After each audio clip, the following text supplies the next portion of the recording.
The Mongolian steppe isn't lethal because of temperature. A still night at -40 degrees Celsius is survivable, uncomfortable, dangerous, but manageable if you're prepared. The threat is wind. Unobstructed Siberian wind screaming across a treeless plain at 40 kilometers per hour turns that same -40 degrees Celsius into a -60 degrees Celsius equivalent in heat loss. The thermometer reads the same number, but one scenario lets you live through the night, and the other strips heat from your body faster than you can generate it. Wind moves. It finds gaps in your shelter, tears warmth from your skin, scatters the livestock. Every decision about where to camp, what to burn, how to build your walls, all of it answers wind first, cold second. The Mongol survival system on the steppe was designed around this. Get that wrong and nothing else matters. The winter campsite, the lieu, gets chosen months before the first snow. Get this wrong and the family doesn't make it. This isn't about finding a nice spot or claiming open ground. It's geological and meteorological precision, passed down through generations. Decided on an autumn day when the air's still mild and you can actually see the grass. Families return to the same sheltered coordinates year after year, sometimes for centuries, because these sites share specific characteristics that create survivable microclimates in a landscape with no natural shelter. South-facing slopes catch maximum winter sun. Mongolia gets over 250 clear days a year, even in winter, and a south-facing hillside absorbs heat that a north-facing slope never sees. That sunlight difference translates directly into animal survival. A few degrees warmer ground, faster snowmelt, accessible grazing. The slope also matters for wind. A ger pitched on the leeward side of a ridge sits in a wind shadow, a pocket of relatively still air where heat loss drops by half or more compared to exposed ground just 100 meters away. These aren't minor advantages. They're the difference between livestock that weaken slowly and livestock that die in the first serious cold snap. Snow distribution is the third variable. Families need wind patterns that clear snow from grazing areas. If grass stays buried under a meter of snow for 4 months, animals starve no matter how much fat they carried into winter. But the same wind that clears pasture has to deposit snow somewhere, ideally in gullies and depressions, where it piles up as a spring meltwater reserve. Too much snow and grazing becomes impossible. Too little and there's no water when temperatures rise. The ideal lieu sits where wind creates this balance naturally, year after year, because the topography channels air in predictable patterns. These sites are known. A father walks the hillside in October, checking grass quality, watching wind direction, remembering where his grandfather pitched the ger 30 years before. Some families mark traditional lieu with cairns, ovu, that work as both territorial markers and navigational aids when winter snow obscures the landscape. Archaeological evidence shows repeated use of the same winter camp locations across centuries. Modern herding families still pitch gers in depressions, where Xiongnu pastoralists camped 2,000 years earlier. The ground remembers what works. Timing matters as much as location. Migration to the lieu happens in late October or early November, after autumn grazing peaks, but before severe cold locks in. The window is narrow. Leave summer pastures too early and families waste valuable autumn grass when animals are still building fat reserves. Wait too long and moving herds through early snow becomes dangerous. Weak animals fall behind, cold stress goes up, and families arrive at winter camp already depleted. The decision balances resource maximization against weather risk, made with the knowledge that getting it wrong means arriving at even a perfect lieu site with animals too thin to survive what's coming. This is strategy, not endurance. Winter survival gets largely determined before winter arrives, on a day when temperatures are still above freezing and the choice is simply which hillside, which leeward slope, which stretch of south-facing ground will become the family's defensive position for the next 6 months. Everything downstream, the fuel burned, the food eaten, the animals that live or die, depends on getting this first decision right. The ouvelier is the foundation. Build on the wrong ground, and nothing else saves you. The gyr's walls are compressed wool, sheep fleece matted through heat, moisture, and pressure until the fibers lock together into thick felt panels full of tiny air pockets. Air is one of the best insulators you can get, with thermal performance close to modern fiberglass, and winter gyrs stack this material 2 or 3 panels deep, reaching a combined thickness of 3 to 5 centimeters. Wealthier families add an interior cloth lining that leaves a dead air gap between layers. Same principle as a double-pane window, but made from what a treeless grassland actually gives you. Wool keeps insulating even when it's damp, absorbing up to 30% of its weight in moisture while still trapping heat, which matters when breath and cooking steam condense on the inside during months of round-the-clock occupation. The circular structure isn't decoration. Wind hits a round surface and flows around it, pressure spreading evenly with no corners to catch and amplify force. A rectangular building creates turbulence and stress points. A circle sheds wind the way a river stone sheds current. The crown opening at the center, the tonneau, works as both chimney and pressure release valve. During extreme wind, it can be partly covered with a felt flap, adjustable from inside, so families can balance ventilation against heat as conditions shift hour by hour.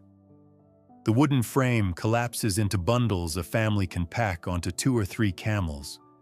The entire structure, khana lattice walls, roof poles, crown ring, door frame, and felt covering, can go up in 1 to 2 hours if 4 adults know what they're doing. Nothing is random. The door always faces south, cutting exposure to north wind and catching maximum sunlight. The interior layout is fixed. Fire at center for even heat, western side for men and guests, eastern side for women and kitchen work. Every gyr visitor knows this arrangement without asking. Same way every family knows the crown opening aligns with celestial north for navigation and ritual orientation. A well-kept fire can hold interior temperature at 10 to 15 degrees Celsius when the air outside sits at -40, a 50-degree gap held by felt layers and careful fuel management. The ceiling is the thermal weak point because heat rises, and families compensate by piling extra felt or even packed snow onto the roof during extreme cold, adding mass that slows heat escape. Historical accounts note that Mongols slept under light blankets rather than piled furs, which tells you the insulation was doing most of the work instead of body heat and bedding. Felt wears out every 3 to 5 years as fibers break down and compression reduces insulating power.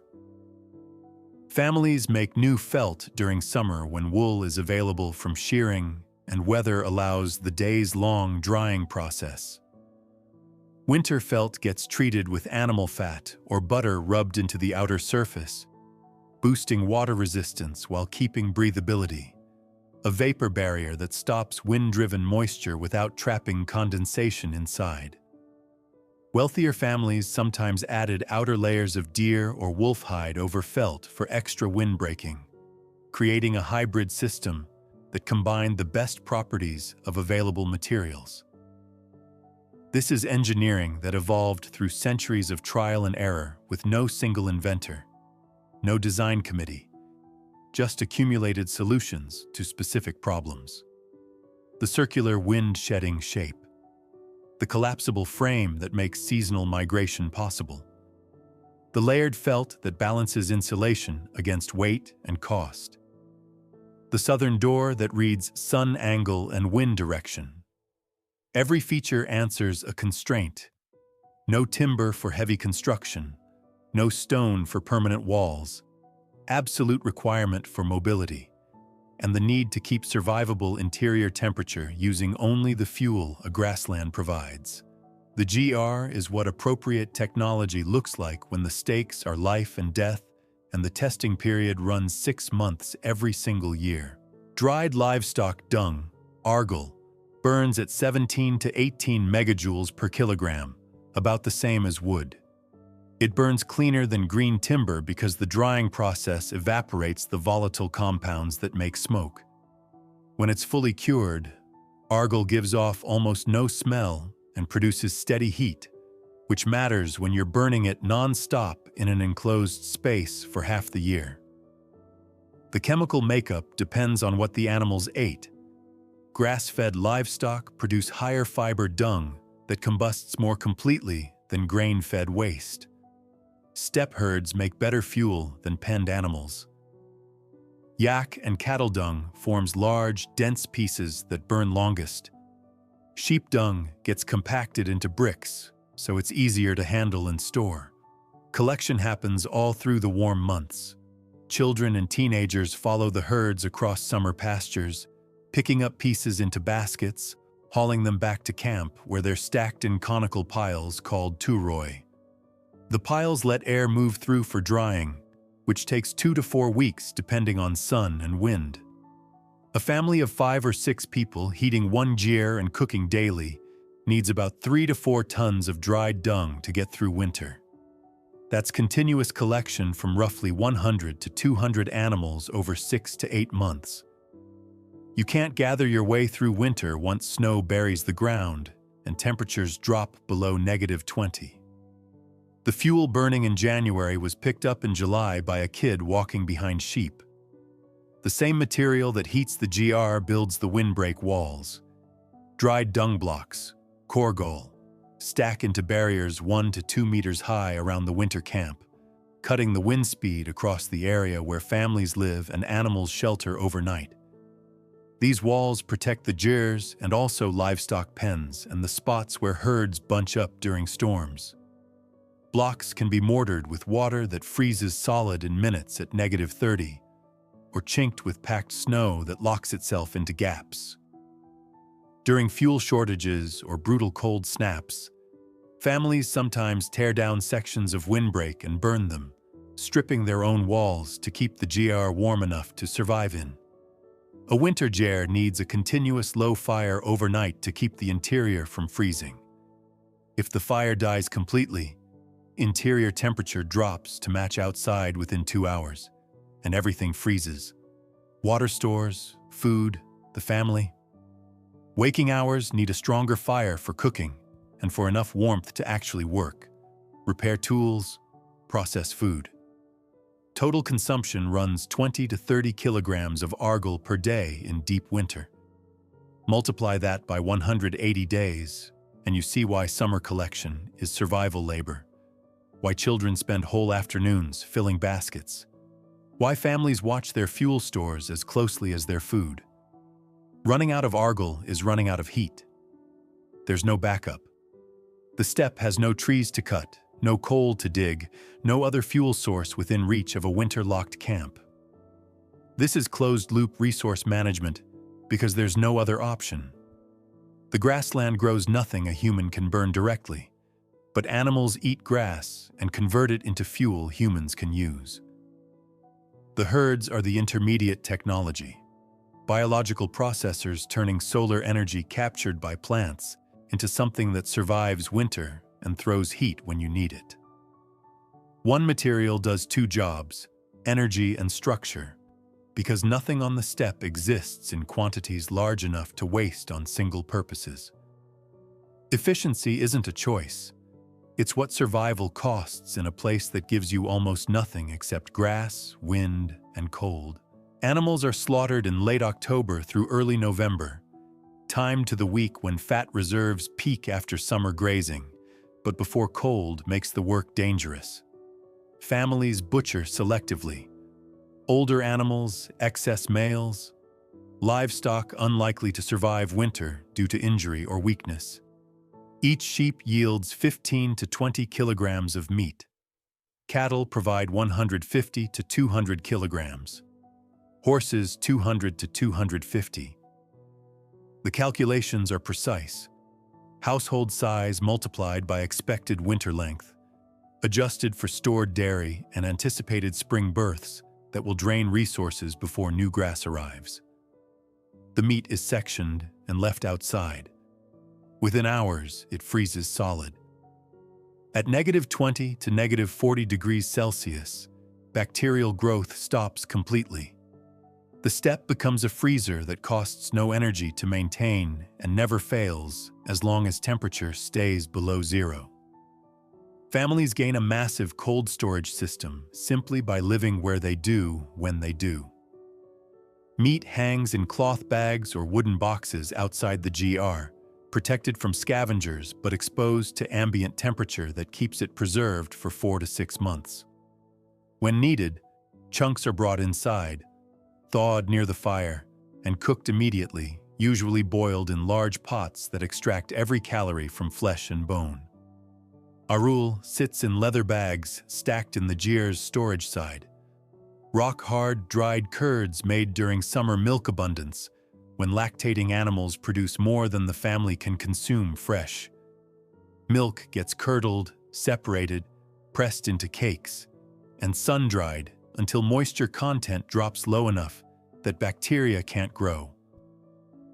The result is nearly imperishable, extremely calorie-dense, and packed with protein.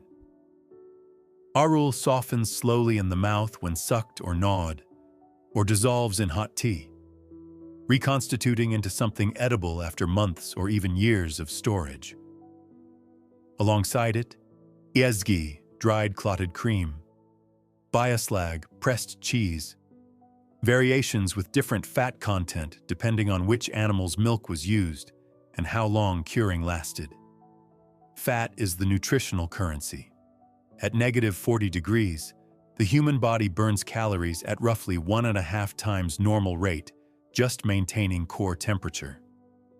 Basal metabolism increases to feed the internal furnace, keeping organs functional.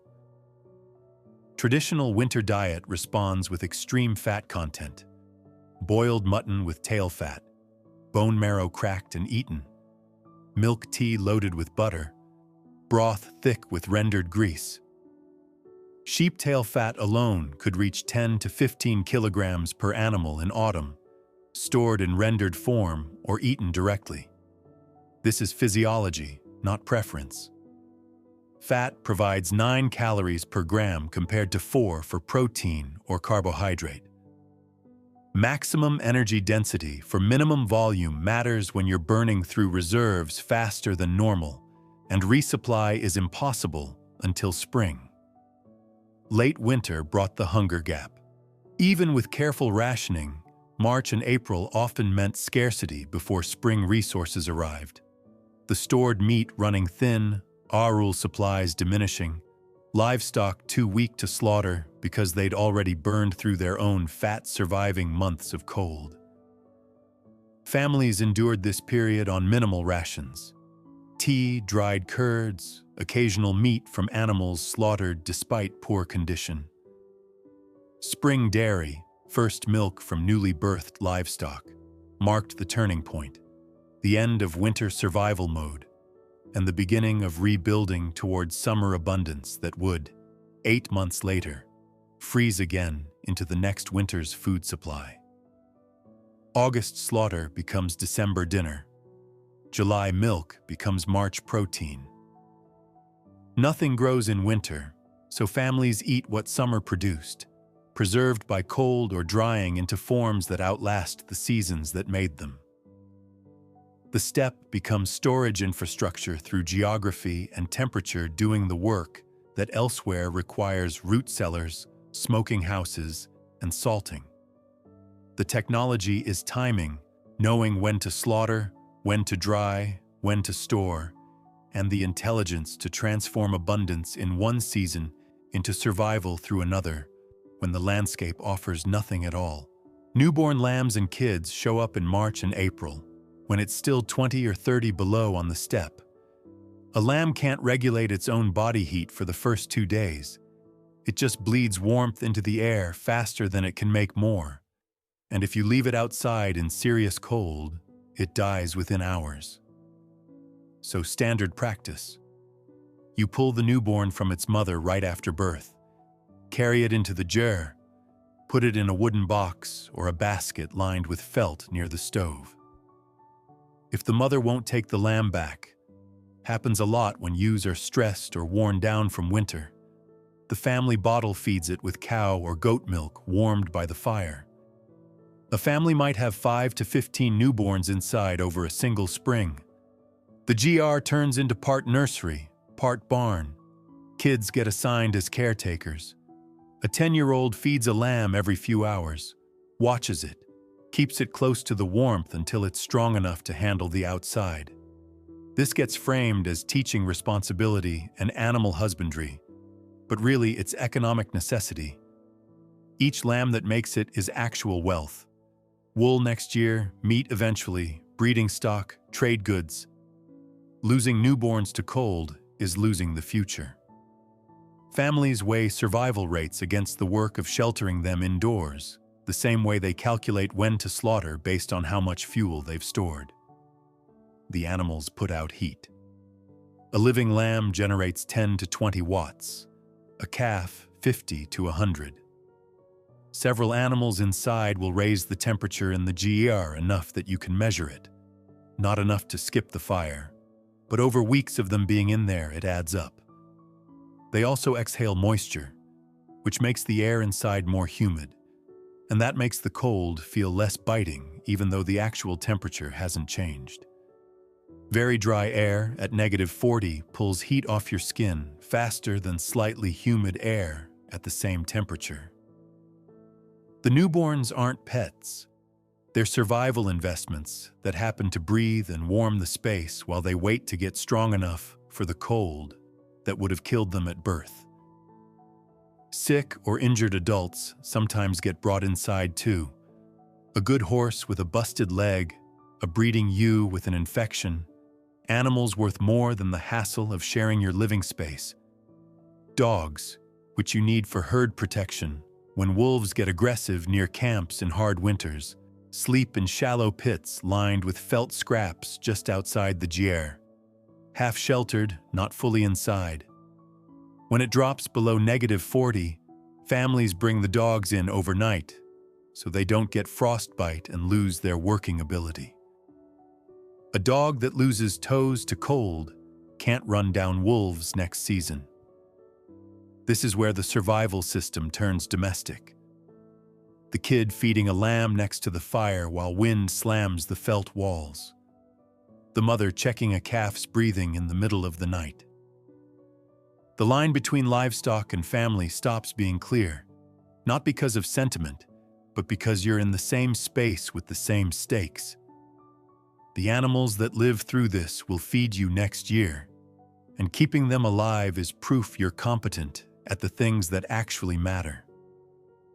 On the coldest nights, when it's -50 outside and the fuel stores are lower than you'd like, the warmth of living things, people and animals together, breathing the same air inside a circle of felt, turns the GR into more than just insulation against wind. It's the center of a system where survival means keeping everything inside it alive until the outside becomes survivable again.